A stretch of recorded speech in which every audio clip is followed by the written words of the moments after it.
ಓಂ ಶ್ರೀ ಗುರುಭ್ಯೋ ನಮಃ. ವಸುದೇವಸುತಂ ದೇವಂ ಕಂಸಚಾಣೂರಮರ್ದನಂ ದೇವಕೀ ಪರಮಾನಂದಂ ಕೃಷ್ಣಂ ವಂದೇ ಜಗದ್ಗುರು. ಪರಾತ್ಪರ ಯೂಟ್ಯೂಬ್ ಚಾನಲ್ನ ಎಲ್ಲ ವೀಕ್ಷಕರಿಗೆ ಸ್ವಾಗತ. ಹಿಂದಿನ ವಿಡಿಯೋದಲ್ಲಿ ಶ್ರೀಕೃಷ್ಣ ಅರ್ಜುನನಿಗೆ ಅಸುರಿ ಸ್ವಭಾವದ ಮನುಷ್ಯರು ಹೇಗಿರ್ತಾರೆ, ಅವರು ಏನನ್ನು ಪ್ರತಿಪಾದಿಸ್ತಾರೆ ಅನ್ನುವಂಥದ್ದನ್ನು ತಿಳಿಸ್ತಾ ಇದ್ದ. ದೇವರು ಅನ್ನೋನಿಲ್ಲ, ಈ ಪ್ರಪಂಚ ಎಲ್ಲ ಸ್ತ್ರೀ ಪುರುಷರ ಕಾಮದಿಂದ ಹುಟ್ಟಿರುವಂಥದ್ದು, ಈ ಸೃಷ್ಟಿಯೆಲ್ಲ ಹಾಗೆ ಆಗಿರೋದು ಮತ್ತು ಎಲ್ಲ ರೀತಿಯ ಭ್ರಷ್ಟಾಚಾರ, ನೀಚ ಬುದ್ಧಿ, ಕ್ರೂರ ಬುದ್ಧಿಯನ್ನು ಬೆಳೆಸ್ಕೊಂಡು ಈ ಅಸುರಿ ಸ್ವಭಾವದವರು ಯಾವಾಗಲೂ ಪ್ರಪಂಚದಲ್ಲಿ ಕೆಟ್ಟದ್ದನ್ನೇ ಹುಟ್ಟು ಹಾಕೋದಕ್ಕೆ ಇವರು ಮುಂದಾಗ್ತಾರೆ ಅಂತ ತಿಳಿಸಿದ್ದ. ಮತ್ತೆ ಮುಂದುವರೆದು ಈ ಅಧ್ಯಾಯದ 10, 11 ಮತ್ತು 12ನೇ ಶ್ಲೋಕಗಳಲ್ಲಿ ಏನನ್ನು ಹೇಳ್ತಾ ಇದ್ದಾನೆ ಅಂತ ನೋಡೋಣ. ಕಾಮಮಾಶ್ರಿತ್ಯ ದುಷ್ಪೂರಂ ದಂಭಮಾನಮದಾನ್ವಿತಾಃ ಮೋಹಾದ್ಗೃಹೀತ್ವಾ ಸದ್ಗ್ರಾಹಾನ್ ಪ್ರವರ್ತಂತೆ ಶುಚಿವ್ರತಾಃ ಚಿಂತಾಮಪರಿಮೇಯಾಂಚ ಪ್ರಲಯಾಂತಾಮುಪಾಶ್ರಿತಾಃ ಕಾಮೋಪಭೋಗ ಪರಮಾಂ ಏತಾವದಿತಿ ನಿಶ್ಚಿತಾಃ ಅಂತ ಹೇಳ್ತಾ ಇದ್ದಾರೆ. ಅಂದರೆ ಮಿತಿ ಇಲ್ಲದೆ ಇರತಕ್ಕಂಥ ಕಾಮನೆಗಳನ್ನು ಉಳ್ಳವರಾಗಿ, ಡಂಭಾಚಾರಕ್ಕೆ ಒಳಗಾಗಿ, ಮದದಿಂದ ಕೂಡಿದವರಾಗಿ, ಅವಿವೇಕದಿಂದ ಕೂಡಿದವರಾಗಿ, ಇಲ್ಲ ಸಲ್ಲದ ಕಲ್ಪನೆಗಳನ್ನು ಮಾಡಿಕೊಂಡು ಅನಾಚಾರವನ್ನು ಆಶ್ರಯಿಸ್ತಾರೆ ಈ ಅಸುರಿ ಪ್ರವೃತ್ತಿಯವರು ಅಂತ ಹೇಳ್ತಾ ಇದ್ದಾನೆ ಭಗವಂತ. ಅಸುರಿ ಪ್ರವೃತ್ತಿಯ ಜನಗಳ ವರ್ತನೆ ಹೇಗಿರುತ್ತೆ ಅನ್ನುವಂಥದ್ದನ್ನು ಬಿಡಿಸಿ ಹೇಳ್ತಾ ಇದ್ದಾನೆ. ಇವರಿಗೆ ತೃಪ್ತಿಪಡಿಸೋದಕ್ಕೆ ಆಗದೇ ಇರತಕ್ಕಂಥ ಆಸೆಗಳೆಲ್ಲ ಇರ್ತವೆ.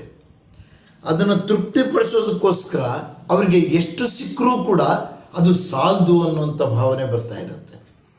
ನಾವು ಸಮಾಜದಲ್ಲಿ ಇಂಥವ್ರನ್ನ ಅನೇಕ ಜನ ನೋಡ್ತಾ ಇರ್ತೀವಿ. ಅವರ ಆಸೆ ಆಕಾಂಕ್ಷೆಗಳಿಗೆ ಕೊನೆ ಮೊದಲೇ ಇರೋದಿಲ್ಲ, ತೃಪ್ತಿ ಅನ್ನೋದಿರೋದೇ ಇಲ್ಲ.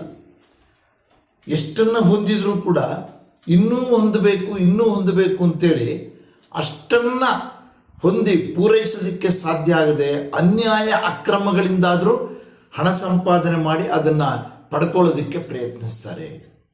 ಯಾರಲ್ಲೂ ಇರದೇ ಇರ್ತಕ್ಕಂಥ ವಸ್ತುಗಳು ಅವರಲ್ಲಿ ಇರಬೇಕು, ಯಾರೂ ಅನುಭವಿಸದೇ ಇರ್ತಕ್ಕಂಥ ಸುಖನ ಅವರು ಅನುಭವಿಸಬೇಕು ಅನ್ನುವಂಥ ಅತಿಯಾದ ಆಸೆಗಳನ್ನು ಇಟ್ಕೊಂಡು ಅವರು ವರ್ತನೆ ಮಾಡ್ತಾರೆ ಅಂತ ಹೇಳ್ತಾ ಇದ್ದಾರೆ. ಮತ್ತೆ ಮುಂದುವರೆದು ಆಶಾಪಾಶತೈರ್ಬದ್ಧಾಃ ಕಾಮಕ್ರೋಧಪರಾಯಣಾಃ ಈಹಂತೆ ಕಾಮಭೋಗಾರ್ಥಂ ಅನ್ಯಾಯೇನಾರ್ಥ ಸಂಚಯಾನ್ ಅಂತ ಹೇಳ್ತಾ ಇದ್ದಾನೆ. ಈ ಅಸುರಿ ಗುಣದವರು ಈ ಅಪರಿಮಿತವಾದಂಥ ಚಿಂತೆಗಳು ಇವುಗಳನ್ನು ಆಶ್ರಯಿಸಿಬಿಟ್ಟು ಪರಮಭೋಗಿಗಳಾಗಿ ಹೋಗ್ತಾರೆ. ಭೋಗ ಅನ್ನೋದಕ್ಕೆ ಒಂದು ಇತಿಮಿತಿ ಇರಬೇಕು. ನಾವು ಎಷ್ಟು ಭೋಗ ಜೀವನವನ್ನು ಮಾಡಬೇಕು ಅಷ್ಟು ಮಾಡಬೇಕು. ಅದು ಅವಶ್ಯಕವಾಗಿರ್ತಕ್ಕಂಥವ್ರು ಸ್ವಲ್ಪ ಹೆಚ್ಚಿನ ಭೋಗಗಳನ್ನು ಮಾಡ್ತಾರೆ. ಆದರೆ ಅವಶ್ಯಕತೆ ಇಲ್ಲದೇ ಇರತಕ್ಕಂಥವ್ರು, ಆ ಅಂತಸ್ತಿನಲ್ಲಿ ಇಲ್ಲದೇ ಇರತಕ್ಕಂಥವ್ರು, ಆ ಸ್ಥಾನಮಾನದಲ್ಲಿ ಇಲ್ಲದೇ ಇರತಕ್ಕಂಥವರು ಕೂಡ ಅಪರಿಮಿತವಾದಂಥ ಭೋಗಗಳನ್ನು ಪಡೆಯೋದಕ್ಕೆ ಇಷ್ಟಪಡ್ತಾರೆ. ಭೋಗವನ್ನೇ ಸರ್ವಸ್ವ ಅಂತ ಭಾವಿಸಿಬಿಟ್ಟು ನೂರಾರು ಸಾವಿರಾರು ಆಸೆಗಳನ್ನು ಇಟ್ಕೊಂಡು ಆ ಆಸೆಗಳ ಬಲೆಯಲ್ಲಿ ಸಿಕ್ಕು ಕಾಮ ಕ್ರೋಧಗಳನ್ನು ಪಾರಾಯಣ ಮಾಡ್ತಾರೆ. ಅವರು ಕಾಮಕ್ರೋಧ ಪಾರಾಯಣರಾಗ್ತಾರೆ. ಅನ್ಯಾಯ ಮಾರ್ಗದಿಂದ ಧನ ಸಂಗ್ರಹ ಮಾಡಿ ಸುಖ ಪಡೋದಕ್ಕೆ ಪ್ರಯತ್ನಿಸ್ತಾರೆ.